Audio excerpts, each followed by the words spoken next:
I've always thought of myself as a patient guy, a solid partner in a marriage that had its fair share of ups and downs. Me and Lisa had been married for 5 years, and for the most part it was good. We had our routines. She'd leave for work at the same time every day, and I'd handle the morning coffee before heading to my job at a tech firm. We used to talk about our days at dinner, and while it wasn't always deep conversations, there was a comfort in our predictability. However, over the last few months, things started to feel off. It was subtle at first. Lisa began taking longer to get ready in the mornings. She'd always been a bit high maintenance, but it was like she was suddenly prepping for a red carpet event instead of just heading to her office at a marketing agency. At first, I shrugged it off. Maybe she was just trying to impress her boss or something. I'm not proud of it, but I didn't want to believe that she could be doing anything wrong. And then there were the late nights. Just a project, she'd say, a bit too. Quickly, her eyes darting to her phone as if she was nervous. It should have raised a bigger red flag, but I kept thinking, she's just busy. I focused more on my work to keep myself distracted, but deep down the nagging feeling festered. It all came to a head one Tuesday evening. I had finished up a project early and decided to surprise her with dinner. I rushed home, excited to see her, but the closer I got to our apartment, the more I felt that eerie twist in my stomach. When I walked through the door, I was hit with an emptiness that felt heavy. Lisa's car was in the driveway, but the place was eerily quiet. As I walked through the living room, something caught my eye, a pair of high heels, not hers, lying by the couch. My heart dropped. I walked into the bedroom, and that's when I saw her. Lisa was sprawled on the bed, and beside her was my boss, Mark. They were tangled up in sheets, looking completely lost in their world. My breath hitched in my throat, and I felt like I was about to explode. My instincts kicked in, and I backed away quietly, trying to process the scene I had just witnessed. Out in the living room, I was still in shock. I could hear them murmuring in the bedroom, laughing, whispering sweet nothings to each other while I stood there, a ghost in my own home. I took a deep breath. Part of me wanted to storm back in and demand answers, but another part of me was paralyzed by disbelief and rage. My mind raced, piecing together every moment I had brushed aside. All the late nights, the evasive answers, the sudden changes, none of it was innocent. I finally decided to confront them, my heart pounding in my chest as I opened the bedroom door. The look on both their faces was priceless, like deer caught in headlights. Lisa's mouth dropped open and Mark scrambled to cover himself with the sheets. "What the hell is going on here?" I spat, my voice low and dangerous. Lisa's face went from shock to indignation, a quick pivot that did nothing to mask her guilt. "It's not what it looks like," she exclaimed, throwing her hands up defensively. My blood boiled. It was exactly what it looked like. "Really? Because it looks like you're cheating on me with my boss." I shot back, unable to keep the venom from my voice. Mark, ever the coward, tried to slide out of the bed. "Dude, I can explain." "No, you don't get to explain anything," I interrupted. My eyes focused solely on Lisa, who had finally managed to pull on a shirt but still looked disheveled. She opened her mouth, probably to spin some lie, but I wasn't interested. "How long?" I demanded, my heart racing. "Just a few weeks," she admitted, the nonchalance of her words cutting through me like a knife.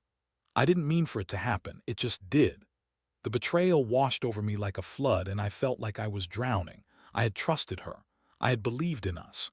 Now it felt like every moment we shared was a lie. I was at a loss for words. The anger, the betrayal, and the heartache all collided, creating a whirlwind of emotions I couldn't even begin to unpack. One thing was crystal clear: this was going to change everything. And somehow I would make sure both of them felt the consequences of their actions. After that confrontation, I was left reeling. I stepped back, taking deep breaths to calm the whirlwind of emotions storming inside me. Lisa was sitting on the edge of the bed, looking both defiant and scared. Mark, on the other hand, was still trying to find his clothes, embarrassment plastered across his face. It was all too surreal. I never thought I'd be in this situation, witnessing the betrayal in my own home. "Just weeks," I repeated, my voice low and shaky. "Is that all it took for you to throw away everything we built together?" Lisa rolled her eyes, a move that sent my blood boiling even further. "You don't understand, it's not like that. You've been so busy with work and I felt neglected. Mark gave me attention when you didn't.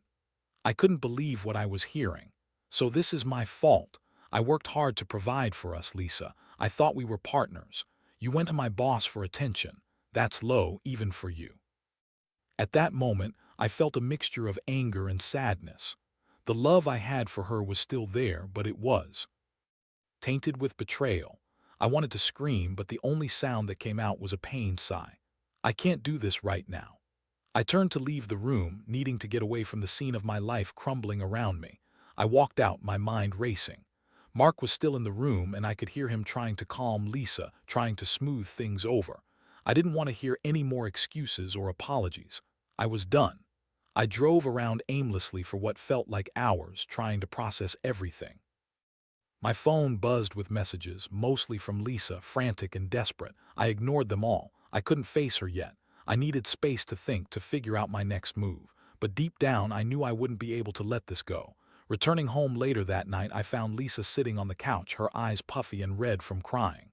"We need to talk," she said, her voice hoarse. "Do we?" I shot back.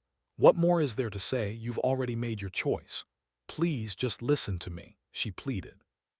I messed up. I was confused. I thought it was just a phase. A phase, I scoffed. You were sleeping with my boss. You don't just phase into that. I could see her trying to gather her thoughts. It wasn't supposed to be serious. It just happened. I love you. This was just a mistake. The words hung in the air, but they meant nothing to me now. Love felt empty, like a ghost of what we once had. Truth be told, I could barely recognize the woman sitting before me. "You love me." "Clearly, that's not enough," I said, my voice cold as ice. "I'll do anything to fix this. Just give me a chance," she cried. I sat down, and suddenly I felt exhausted. "How can I trust you again? You've betrayed me in the worst way possible. Mark and I are done, I swear. I'll quit my job if that's what it takes," she pleaded, desperation etched on her face. I shook my head. "This isn't just about a job, Lisa. It's about our marriage. How do I know you won't just find someone else for attention again?" She looked defeated, and for a moment I thought she might finally understand the gravity of what she had done. But then, like a switch, she snapped back into her defensive mode. "So what? You're just going to throw everything away? You'll just walk away from us because of one mistake?" It was infuriating. I didn't have a clear answer. I didn't want to throw everything away, but I couldn't pretend everything would go back to normal. The betrayal loomed over us like a dark cloud, one that wouldn't just dissipate with apologies. As the night wore on, I could feel the weight of the situation sinking in. I had to think clearly about what I wanted. I was angry, heartbroken, and betrayed, but part of me felt the need to regain control over the situation. I didn't want to let Lisa win by owning my emotions. Instead, I needed a plan, a way to make them both understand the consequences of their actions. Over the next few days, I stewed in my thoughts, weighing my options. I knew Lisa wanted to fix things, but I also knew that a part of me was brewing a storm of revenge. I wanted her to feel the same sting she had inflicted on me. I could make sure that Mark would pay for his role in this, too. The man had violated the trust of not just me, but of a marriage he had no right to meddle in. The idea of revenge became a beacon in my dark thoughts, and as twisted as it might sound, it felt empowering. They had messed with my life, and I was done being the victim. I would ensure that both of them felt the weight of their betrayal. The gears in my mind were turning. The plan was forming, and I wasn't going to stop until they understood the consequences of their actions. As I sat there, contemplating my next move, the adrenaline of my anger transformed into a cold, calculated determination. I didn't want to lash out blindly. I wanted to make sure my revenge was precise and impactful. Lisa had betrayed me, and Mark had taken advantage of my trust. They both deserved to face the repercussions of their actions. To begin with, I knew that Mark had a reputation to uphold at work. He was in a senior position, and while he was respected, he also had a history, one that I could exploit. The more I thought about it, the clearer my plan became. I could gather evidence of his misconduct, not just his affair with Lisa, but other questionable practices that I had heard rumors about over the years. I decided to start by looking into Mark's behavior at work. I knew the office politics well. I had spent enough time in the same environment The tech industry can be a ruthless world, and I started to blend in with the crowd, casually talking to coworkers. I dropped hints about my frustrations with Mark's management style, and before long, I found that others had their grievances as well. Have you heard about those late-night meetings? One of my colleagues mentioned one day. I always wondered what was going on in that office after hours. It's like he thinks he can do whatever he wants since no one is watching. That was the opening I needed. I started gathering whispers from around the office, collecting bits of information about Mark's late-night escapades and questionable decision-making. It seemed like he had a pattern of taking advantage of employees' trust and bending the rules. I made mental notes of everything, noting specific instances where he had acted unprofessionally. I also became more observant when it came to Lisa. She was still trying to reach out to me, sending messages and calling, but I made it clear I needed space. I kept my distance while also keeping my eyes peeled for any sign of her attempts to communicate with Mark. I needed to know if they were still in contact, if the affair was truly over. One night I decided to check her social media, something I hadn't done in a while. She was still posting pictures, but there was something calculated about her posts. She kept putting up stories that were clearly meant to showcase her fun life without me.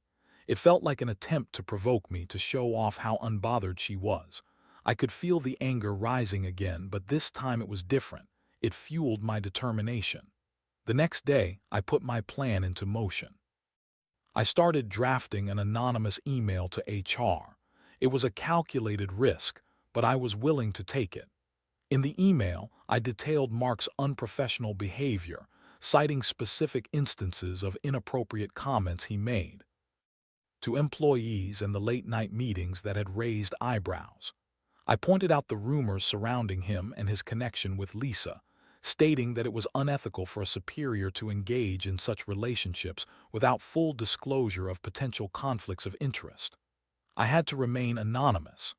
I didn't want any backlash directed at me, so I crafted the email carefully, ensuring it was impactful but devoid of any personal vendetta. I wanted it to look like a genuine employee concern rather than a personal grudge. After finalizing the email, I hit send, my heart pounding as I did so. With that action taken, I shifted my focus back to Lisa. I decided to confront her about the affair, not in a way that would lead to reconciliation, but to make her aware that I wasn't blindsided by her attempts to play the victim anymore. I wanted to strip her of any power she thought she had left. When we finally sat down to talk, really talk, it was awkward. I had spent days avoiding her, and now I was sitting across from her at the dining table. The mood was tense, and the silence was thick as she waited for me to speak. "I know you've been in contact with Mark still," I said, looking her straight in the eye. She shook her head, a hint of panic flashing in her eyes. "No, I haven't, I swear. I cut things off with him after that night. Really, because I find that hard to believe." I leaned forward. "You think you can just brush this under the rug and pretend that everything is fine? You think I'm just going to forgive and forget because you shed a few tears? I'm trying to fix this." She insisted, her voice rising defensively. "You're being unreasonable." "No, I'm being realistic," I countered. "You had your chance to be honest with me and you blew it. You need to understand that you've lost that privilege." I could see the confusion on her face, the realization that I wasn't playing the part of the hurt husband anymore. I was taking control and she was losing ground. "What do you want me to say?" she finally asked. "Honestly, I don't want to hear any more of your excuses," I replied. "What I want is for you to know that I won't let this slide. You and Mark have consequences to face for what you did. You think you can just walk back into my life and act like nothing happened? No way." I stood up, feeling empowered. I had the upper hand and it felt good. As I left the room, I knew I was on the right path. I would make sure they both felt the sting of their betrayal. They would have to face the fallout of their actions together, and I would be watching from the sidelines, reveling in the chaos I had set in motion. In the days that followed, I maintained a facade of normalcy while my plan began to unfold. It felt like a game I had control over, and each move I made was deliberate. Lisa, in her desperate attempts to win me back, would often text me, pleading for forgiveness. I'd respond with curt replies, maintaining an emotional distance that seemed to frustrate her. I could see she was genuinely trying, cooking dinner, sending sweet messages, even attempting to initiate conversations about our future. But each time she did, I felt nothing. The affection I once had was replaced by a cold resolve. I was determined to see my plan through, to expose both her and Mark for what they were. After sending the anonymous email to HR, I waited anxiously for the fallout. I knew it would take some time, but I was eager to find out how Mark would respond to the accusations. I imagined the chaos that would ensue, the moment he realized that the affairs and late-night meetings were under scrutiny. It was about a week later when I got the first sign that things were escalating. I received a call from a mutual friend, Tom, who worked in HR. He was completely unaware of my involvement but mentioned that there were rumors circulating about Mark facing disciplinary action. "Hey man, have you heard about Mark? They're looking into some complaints about him. It's wild," Tom said, excitement lacing his voice. I played it cool, feigning ignorance. "No, I hadn't heard. What's going on?" "Apparently, someone filed a formal complaint about his conduct at work, and HR is taking it seriously. I mean, if it's true, it could really affect his position," Tom informed me. I felt a surge of satisfaction. Wheels were turning, and I couldn't help but feel like I had a front-row seat to the drama I had orchestrated. My heart raced as I envisioned the moment Mark would be called into the HR office, blindsided by the consequences of his actions. Meanwhile, I kept observing Lisa, still trying to play the role of the remorseful wife. She began to act increasingly nervous as the rumors about Mark circulated. Perhaps she realized that her actions were about to come back to haunt her too. I wondered if she had any inkling that her affair was being scrutinized by the very people she had betrayed. One evening, I decided to confront her about the brewing storm. I needed to gauge her reaction, see how far she'd go to deflect any blame. I sat her down and said, "Things are getting serious at your work, huh? I hear Mark is in hot water." "What do you mean?" she asked, feigning ignorance but failing to hide the tremor in her voice. "You know exactly what I mean, Lisa. You really think I don't see the signs? You didn't think I'd just forget about what you two did you?" She shifted uncomfortably in her chair, avoiding eye contact. "I didn't do anything, you have to believe me. Mark and I are done and I'm trying to move past it. It's funny how you're suddenly so repentant now that the consequences are creeping up on you," I shot back. That night she seemed to retreat into herself. I could see the guilt written all over her face, a stark contrast to the defensive attitude she had maintained earlier. The facade was crumbling, and I could feel a rush of vindication. As days passed, I kept my distance, letting the anxiety fester. Then one night it happened, the moment I had been waiting for. I received a text from Tom, who had a knack for getting the latest scoop. "Mark was called into HR today. They're investigating those complaints and they seem serious. I heard they might fire him." The rush of excitement was intoxicating. I couldn't help but smile at the thought of Mark facing the consequences of his choices. He had taken something precious from me, and now he would pay. I decided to be there in person when the news broke, to see the look on his face when everything fell apart. The next day at work, I went in early, feeling a mixture of anticipation and adrenaline. I was ready to witness the fallout firsthand. The office buzzed with whispers, and I could feel the tension in the air. Employees were speculating about Mark's fate. Finally, the moment arrived. I watched as Mark emerged from the HR office, his face pale and his body language defeated. He looked around, probably searching for familiar faces, and my heart raced as I realized I was one of them. His eyes met mine, and for a split second he looked like a deer caught in headlights. I held his gaze, my expression neutral but with a slight smirk tugging at the corners of my lips. It was a small victory, but I savored it.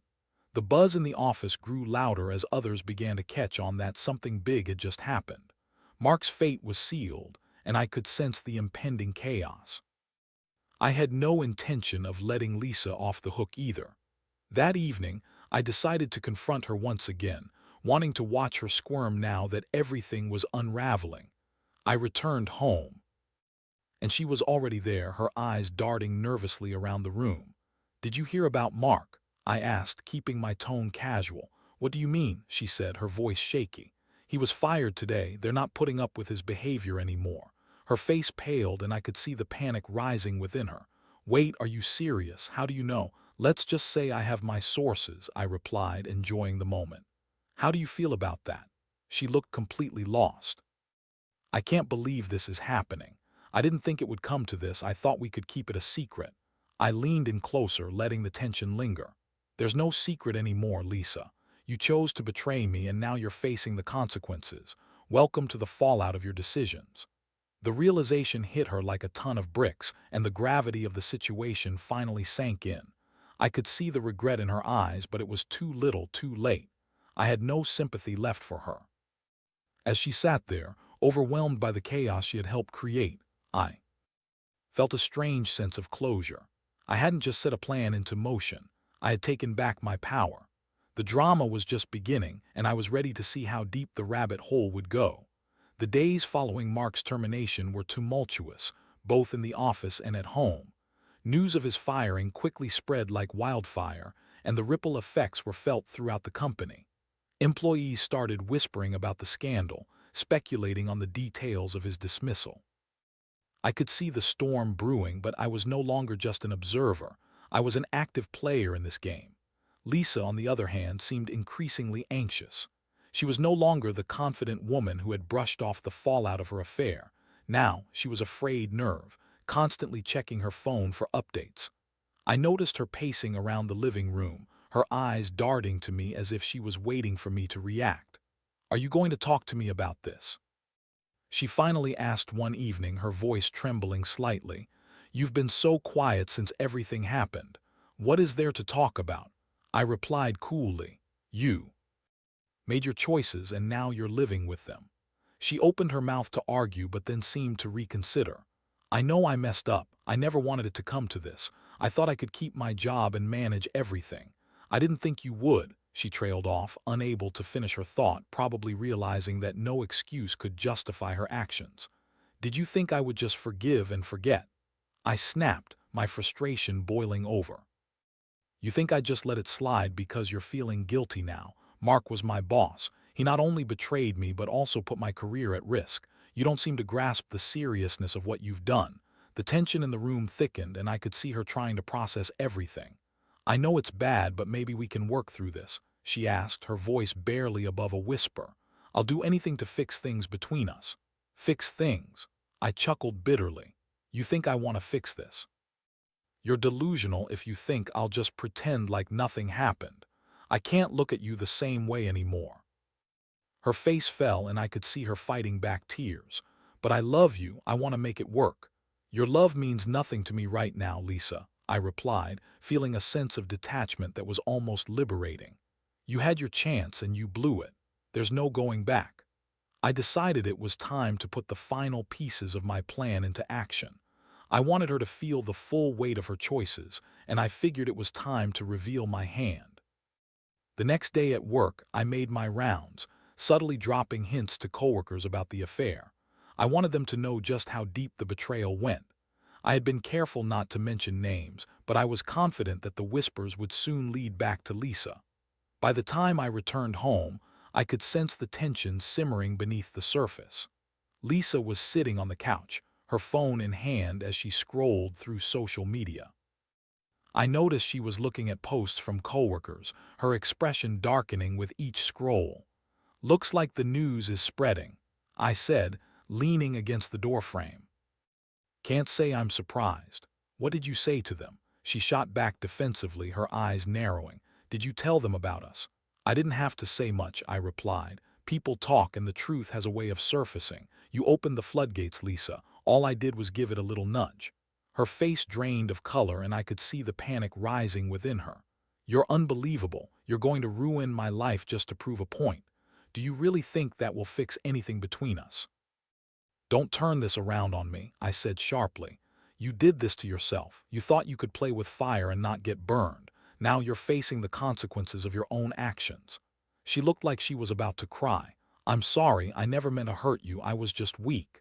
Don't you dare use that excuse, I retorted. You made your choices and now you need to own up to them. If you had any integrity left, you'd admit that you messed up and face the music. but instead you're looking for someone else to blame. The silence hung heavily between us, a palpable tension that felt suffocating. I watched as she processed my words, her face shifting from anger to despair. "I never wanted this to happen," she whispered finally. "I just wanted to feel wanted again." "Then you should have come to me," I shot back. "Instead, you went behind my back, slept with my boss, and expected me to just understand. That's not how relationships work, Lisa. You've shattered my trust, and now you expect me to just pick up the pieces." "I'll do whatever it takes to make this right," she pleaded, her voice breaking. "Just give me a chance."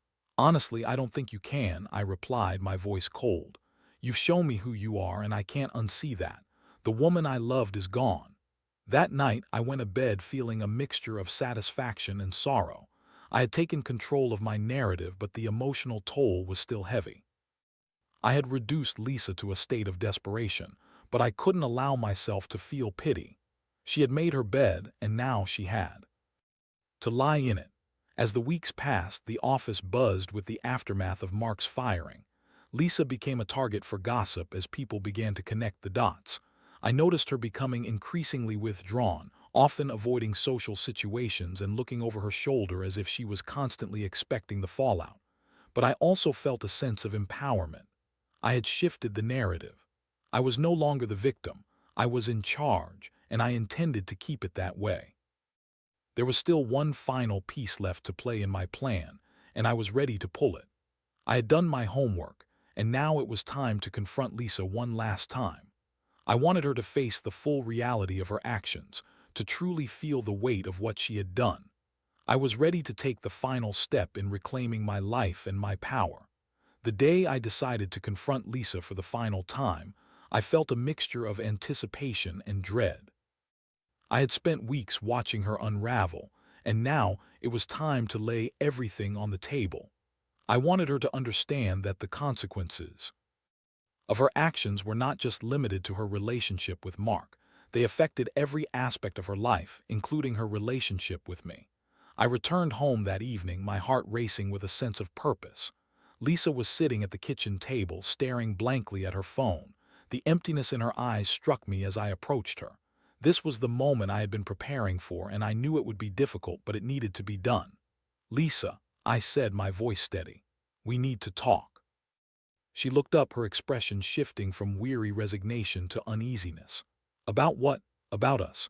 About what happened between you and Mark. I need you to understand how deeply you've hurt me and how your actions have consequences beyond just this household." "I know I messed up," she started, her voice trembling. "I've been trying to figure out how to make things right. I never wanted to hurt you, I thought. I thought I could manage it, but I see now how stupid that was." "Stupid doesn't even begin to cover it," I replied, my tone firm. "You did just betray my trust. You engaged in an affair with my boss, someone who held my career in his hands. You put my life at stake for some fleeting attention. You thought you could get away with it, didn't you?" Her expression fell, and the tears she had been holding back began to spill over. "I'm so sorry, I was confused. I thought I wanted something different, but I realize now that I was just pushing you away. I didn't mean for it to get this far. Do you understand what you've done?" I pressed, feeling the weight of my words. "You've turned our lives upside down. You can't just say you're sorry and expect everything to go back to normal. There are real consequences here, Lisa. You need to face them." "I know," she cried, her voice breaking. "But I promise I'll change. I'll do anything. I've already lost Mark, and I can't lose you too." The desperation in her voice was almost palpable, yet it didn't move me the way it once would have. "You already lost me the moment you decided to betray my trust. You need to understand that. I won't be the same person after this. I can't just pretend that everything is okay." I took a deep breath, trying to keep my emotions in check. "This isn't about reconciliation anymore. It's about understanding that relationships are built on trust and honesty. You shredded both when you chose to sleep with Mark." "I'll quit my job. I'll do anything," she pleaded again. "I just want a chance to show you I can be better." "That's not enough," I said, shaking my head. "You've shown me the lengths you're willing to go to for attention, and I can't trust that you won't do it again. Our marriage can't survive this. I've made my decision." She stared at me, her eyes wide with disbelief. "What do you mean? Are you saying you want a divorce?" "I think it's for the best," I replied, feeling the gravity of my words. We need to go our separate ways. I can't live with the constant reminder of your betrayal. I need to heal, and I can't do that with you in my life." The room fell silent, and I could see the realization washing over her. "You can't be serious," she whispered, her voice almost inaudible. "After everything we've been through," I echoed, my voice rising. "You threw that away. You chose to cheat instead of coming to me. You made your choice, and now I'm making mine. I thought we could work through it. I thought we were stronger than this." She cried, tears streaming down her cheeks. "Clearly we weren't," I said, my heart heavy. "I didn't want to end up here, Lisa, but I can't stay in a relationship built on betrayal. I deserve better, and so do you. It's time we both move on." I watched as the weight of my words hit her. It was like watching a light fade from her eyes, and for a brief moment I felt a pang of sympathy. But then I reminded myself of the pain she had caused. I had to stay strong. "I'll file the papers," I said quietly. "I'll make sure everything is settled fairly. We can get through this without making it messy. Please," she whimpered, her voice barely above a whisper. "I never meant for any of this to happen. I didn't want to lose you." "Then you should have thought about that before you cheated," I replied, feeling a sense of finality wash over me. "This is the reality we're facing, and it's time to accept it." I walked out of the room, leaving her in a state of shock. As I sat on the couch, I felt a mix of relief and sadness. I had taken control of my life back, but it came at a steep price. The next few weeks were a blur of paperwork, consultations with lawyers, and the logistics of ending a marriage. It was painful, but throughout the process I felt a sense of empowerment. I was reclaiming my life piece by piece. Each signature on those forms felt like a release, a step toward healing. In the aftermath, I learned several important lessons. Betrayal, no matter how painful, can lead to personal growth. I'd been forced to confront my own worth, and I realized that I deserved a partner who valued me and our relationship. I became more aware of the need for open communication and honesty. As for Lisa, I genuinely hoped she would take this opportunity to reflect on her choices and grow from them. I didn't harbor any ill will, only a desire to move forward with my life, free from the shadow of her betrayal. Now, as I look back, I realize that while betrayal can shatter trust, it can also pave the way for new beginnings. I am stronger, more self-aware, and ready to embrace whatever the future holds. While I've closed this chapter, I know it's not the end of my story. It's a new beginning, one where I am choosing to prioritize myself and what truly matters.